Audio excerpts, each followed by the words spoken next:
Americans are likely to think of New Year's Eve and New Year's Day as a time to celebrate the fresh start that a new year represents. But there is also a troubling side to the holiday's history. In the years before the Civil War, the first day of the new year was often a heartbreaking one for enslaved people in the United States. In the African American community, New Year's Day used to be widely known as Hiring Day or Heartbreak Day. Because enslaved people spent New Year's Eve wondering and waiting to find out if their owners were going to rent them out to someone else, which potentially split up their families. The renting out of slave labor was a common practice in the South of America and a profitable practice for slave owners and hirers. Some enslaved people were put up for auction on New Year's Day or held under contracts that started in January. These transactions also took place all year long and contracts could last for different amounts of time. These deals were conducted privately amongst families, friends, and business contacts, and slaves were then handed over in town squares, on courthouse steps, and sometimes simply on the side of the road.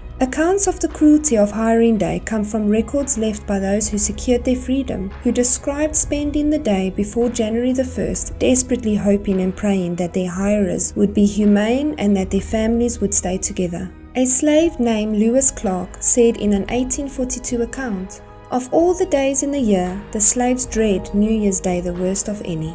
Israel Campbell wrote in a memoir published in 1861 in Philadelphia, in which he describes being hired out 3 times. He said, "On New Year's Day, we went to the auctioneer's block to be hired to the highest bidder for 1 year."